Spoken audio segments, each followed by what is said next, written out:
छात्र सिंहपुरा में रहते हैं, जहां पर वो नेशनल हाईवे बन रही है।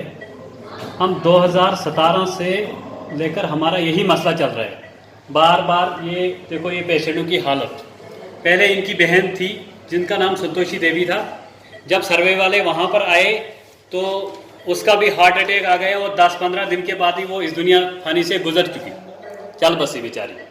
अब इसका हार्ट अटैक पिछले 2 महीने पहले भी आया था, जब सर्वे वाले वहाँ पर आए थे।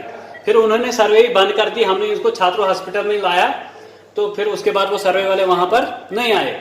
आज हम घास शास कटाई का सीजन चल रहा है तो आज वो फिर से आए तो इनका देखो, इनका फिर से हार्ट अटैक। इस वक्त हम डीसी ऑफिस में गए और डीसी साहब के सामने छोड़ा। यहाँ पर इस वक्त एडमिट डीसी साहब ने इनको करवाया है यहाँ पर।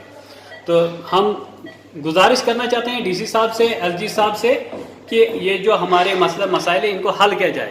अगर हमारी ऑब्जेक्शन चल रही है, हमारी ऑब्जेक्शन डीसी साहब के पास भी है, पहले भी पड़ी है, पिछले साल की पड़ी है, इस साल की पड़ी है। हम जब मान नहीं रहे हैं, वो टर्न ही टर्न दे रहे हैं, सारी जमीन हमारी खत्म कर रहे हैं। तो जो ये हादसे होंगे इसकी जिम्मेवार कौन होगा? मुझे लगता है आज की जो गवर्नमेंट है यही होगी, क्योंकि गरीबों का कोई सुनता नहीं है। इसलिए मेहरबानी करके इस हमारी बात को आगे पहुंचाओ और इस हमारे मसले पर गौर करो। आज एक का हार्ट अटैक हुआ, कल 100 का होगा, क्योंकि इस वक्त वहां पर ये जानबूझकर जा रहे हैं काम के टाइम पर। इस वक्त सारे लोग घास कटाई में लगे हैं, हमें पता ही नहीं सर्वे वाले कहां से गए, जबरदस्ती कर रहे हैं। इस वक्त वो पुलिस लेके गए और पुलिस वाले ने बोला इस बहन जी को कि भाई इसको रहने दो, ये कुछ नहीं होगा, जो मरता है मरने दो, सर्वे करो आप।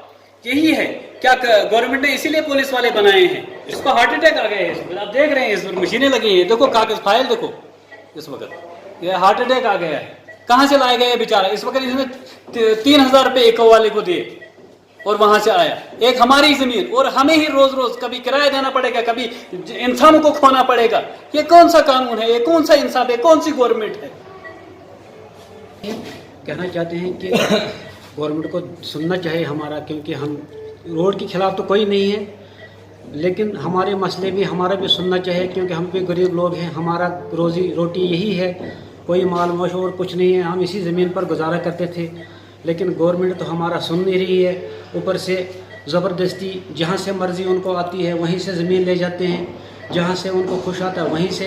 तो हम एलजी साहब से, डीसी साहब से गुजारिश करना चाहते हैं कि इस मसले की तरफ देखिए, क्योंकि हम तो रोड के खिलाफ नहीं है। हमने पहले भी ज़मीनें दी हैं, जब पहले वहाँ रोड बना था तो ज़मीनें हम लोगों ने ही दी हैं। जो हमारे पास थोड़ा बचा हुआ था, तो इस वक्त इस पोजीशन में है कि हमें बिल्कुल बेघर किया जा रहा है।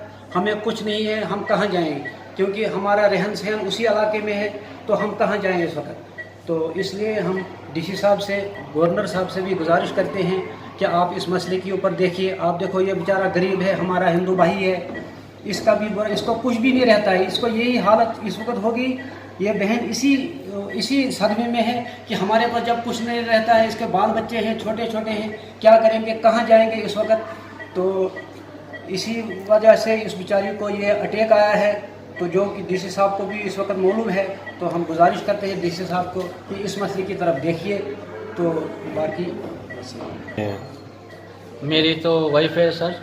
तो 2 बार पहले डीसी साहब के पास गई थी, तो मैंने बोला था सर ये रोड के खिलाफ हम नहीं है, तो रोड थोड़ा से साइड होनी चाहिए, क्योंकि हमारी पहले भी खेत गई थी और आज की जो डेट में थी, ये खेत जो बची थी वो भी हमारी खेत सब चली गई थी। जो 10 जगह या 12 जगह था तो सारे चले गए थे, हम बेघर हो गई थी। फिर डीसी साहब ने बोले थे चलो मैं मौके पर वजह आऊँगा, देख लूँगी क्या होगा वहाँ। तो डीसी साहब को पता नहीं था। तो फिर उसके बाद आज की डेट में हम घास कटाने के गए थे, गरीब आदमी है, माल मनुष्य के पास गई थी, तो हम गुजारिश कर रहा था। तो फिर हम वहाँ देख रहे थे तो वहाँ तो पूरा टीम आ गई थी, क्या ये सर्वे वाले आए थे। मैंने बोला क्यों सर, ये हमने तो ऑब्जेक्शन की बिठाया, इससे यहाँ नहीं करें। बोलते उनका साथ पुलिस था। तो पुलिस ये जब गिर गए थे वहाँ पर, तो पुलिस वाले बोल रहे थे कि ये मरने दो, कोई बात नहीं, हमको सर्विस करने दो, हमको रोज नहीं आने, सर्विस कर दो। सर जो बच्चे थे हमारे पास, अब थोड़ा सा वहाँ जगह बैठने के लिए जगह था, वहाँ तो पहले ऐसे दिए थे मोड़, फिर वहाँ पर ऐसे दी थी, जो बचने थे वो ख़त्म हो गए थे। माल ये जहाँ पर क्या ये मकान 3 था वो भी ख़त्म किया, वहाँ मंदिर था वो भी ख़त्म कर दिए थे। जो पिछली तरफ रोड था हमारे रोज़ गुजार उसी पर था, हम रोटी कमाती उसी पर था, वो भी ख़त्म कर दी थी। वहाँ पर हमारा कुछ रह गई नहीं। अब अगर 2 साइड से लेना था तो 2 ही साइड से लेना था, उनने एक साइड से रोड लिया है, खाली ऊपर की तरफ से, नीचे की तरफ से उनने रोड नहीं लिए थे। हमने बोला भी सर, अगर गुजारिश कर रहा था, अगर ये पुराने रोड आप लेता है, चलो ऊपर भी ले लो, नीचे भी ले लो, 10 फुट ऊपर 10 फुट नीचे ले लो। सर तो नीचे की तरफ नहीं लिया, सारा ऊपर की तरफ लिया, हमारा जो लैंड हो ख़त्म होकर गया। अब तो डीसी साहब के पास हम गए थे, जब ये गिर गई थी वहाँ बेहोश गई थी, डीसी साहब के पास आई थी। डीसी साहब ने बोला था मैं इसकी बुलाऊंगी उनको यहाँ पर, तो क्या इसका डिवीजन निकल जाएगा।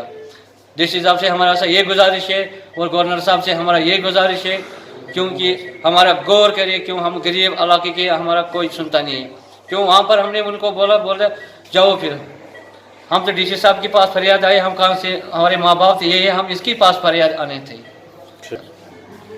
हम अब आपके माध्यम से डीसी साहब से गुजारिश करते हैं कि वो मेहरबानी करके खुद वहाँ पर आकर देखें कि गरीबों के साथ कितना नुकसान हो रहा है, तो वहाँ पर नज़रअंदाज़ी करें।